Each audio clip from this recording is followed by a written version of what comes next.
Hey, what's going on, everyone? It's Duco over on the second channel. I just want to make a quick guide on Knight, kind of a strategy guide mostly.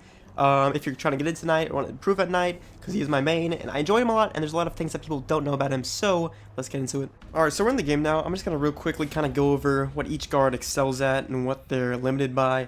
So first of all, the order of the guards is always going to be Carnifex, Assassin, and then Jailer. So let's talk about Carnifex first. This is probably your strongest guard. What he excels at is that his breaking speed is very fast, so he breaks pallets very quickly, breakable walls, generators, any of that. And what he does worse is he's very slow. So when he attaches to a survivor, he's not going to attach them most of the time because he's much slower than their running speed. However, he does have the longest chase duration, so if you're trying to multitask, like, you can spawn him on one survivor and chase the other one, and basically he'll keep that survivor busy for quite a while as you can go and do whatever you need to do. I just want to demonstrate his breaking speed if I can find like a breakable wall. In Chase, you can pretty much just break the pallet and walk right through it. It's pretty simple. Here we go, let's go over here. I believe it is the same as for breakable walls on pallets, so just like that. So you can imagine if you're in Chase, drops the pallet, you spawn it, and you're going to want to kind of predict it when they're going to drop it. You aren't always going to succeed in that, but for the most time, you're going to want to try to predict when they're going to drop the pallet, so you can just kind of break it and instantly go through it without pausing or any hesitation. So the next guard is the Assassin, and he has the shortest patrol time. So when you spawn him, he's not gonna patrol for very long. So he's not very good for trying to hold objectives or anything like that. He also has the shortest chase duration. However, he is the fastest, and when he hits a survivor, he will also deep wound them. So let's go ahead and find that. Let's go ahead and find survivor so we can demonstrate real quick. Alright, so for example, this Assassin is on Yuichi. He's very fast, as you can see. See if you can hit him. I don't know. There it is. So he deep wounds them as well. So he's definitely the fastest. He's your best bet if you're trying to actually get an injure or down and chase. Let's down him real quickly. So last is Jailer. Jailer is definitely your worst. I'm gonna be completely honest. So what he excels at is holding objectives, because he has the longest patrol time. Chase time is pretty average, and speed for when he's chasing a survivor, also pretty average, but it's not faster than the survivor's running speed. I believe it's about the same. So let me spawn him here, for example. And he's going to be able to patrol for quite a while, as you can see at the bottom left. And both the Assassin and the Jailer have very slow speeds for breaking generators and pallets.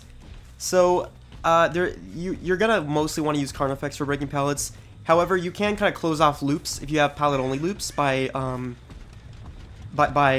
forcing the other guards to break the pallet too, and they'll kind of hold that pallet hostage, I guess you could say. But you could also kind of just spawn them there and drop them, and it'll kind of do the same thing. So I feel like the best tip is that whenever you're using your guards, your objective is not always and should not always be to get an injure or a down with your guards. They're mostly to spread pressure, and I feel like a majority of the time it's better to multitask with them than to actually focus on one person. And your Carnifex is especially good for doing this. So for example, we have a survivor over here, so let's go ahead and spawn Carnifex here. Hopefully it'll catch him. Uh-oh, he actually ran back. There we go. So now you can kind of leave that there, and he'll get chased for a long time, because like I said, Carnifex has the longest chase duration out of all of them. So now, I mean, as he is doing that, you keep him busy, right, and then you can go back and find someone else, like this Dwight. And he actually got hit because these bots are kind of stupid, but Lord, sir. So yeah, that's what you're gonna want to be doing most of the time. I feel like a general rule is if you can't cut them off, like for example, if they're running away the same direction as you, leave them alone. Because for example, if I have a survivor here, I spawn the guard on them, the guard chases them, and I'm still chasing them this way, what good is my guard going to do, right? Because they're just going to chase the same direction, and if I don't have the Assassin especially, and even if I do have the Assassin, there's no guarantees that it'll catch him, right? So, in general, if you can't cut them off, like here, like if I respawn here, like I could attach them here, and then I can circle around, and he could, the guard could cut him off one way, and I could get him here. But yeah, if you're running the same direction, it's probably better just to leave them and go off someone else, so then that survivor is busy, and you can go ahead and kind of spread the pressure around and get onto someone else and probably injure them. In the meantime, they can't do gens or anything because they're running away, right? So I know that was a lot of words. So basically, chase the survivor if you can cut them off, but if you can't cut them off, use your guards to pressure them into a situation where they just have to run and not do objectives, pretty much. It's more about multitasking and spreading pressure than it is actually getting downs with your guards. So I want to talk about another important thing real quickly. I don't know if I can actually find a good place to do this, though. Alright, so here's another important thing. Camping. And I know when you hear the word, you might be, oh, camping. Well, okay, well, look. Camping is very effective with Knight, for the most part, and I feel like it's still a pretty safe bet to do anyways. Just so you get more consistent results. So, oh, hello. You're kind of ruining it. Can I down you real quick? Anyways, I'll just demonstrate. So basically, camping with your guards, if you spawn a guard to camp, and they attach onto a survivor, once the survivor saves, it'll instantly dismount the guard, and it'll not be effective. However, you can get around this. So if a survivor is hooked here, for example, you're mostly going to want to do this with Jailer, because like I said, he has the longest patrol time. Place your guard behind the wall. That way, if a survivor runs up this way, for example, the guard will not detect him because he's not in his line of sight. However, the guards do react to sound notifications, and since hook saves count as sound notifications, once the survivor saves, it'll instantly lock the guard onto the survivor that saves. So that way you can camp and still have it be effective, and love it.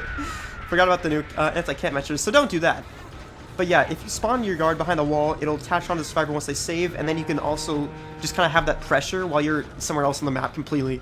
So that's another way to kind of spread your pressure, and I feel like that's a very important strategy to do. Another strategy you can do is not going to be very effective because they just activated the exegates. However, like I mentioned earlier, every guard except the Carnifex has very slow braking speeds. So, for example, if you're here, the survivor's about to finish a generator, summon your guard, that's not the Carnifex, and break the gen. Because it'll take a very long time, so it'll lock them out of doing that gen. And by the way, even if they're on the gen, they will instantly get locked out of doing the gen once the guard is on it. So while your guard locks them out of doing that, you can approach them and stop the generator progress and hit them. So that's pretty much it. It's pretty much simple. Also, of course, you can just drop guards around paddle loops to get them out of it if you need to. That's effective sometimes, other times it's not very effective, because most of the time they'll predict that a lot. So, yeah, that's pretty much it. Thanks for watching.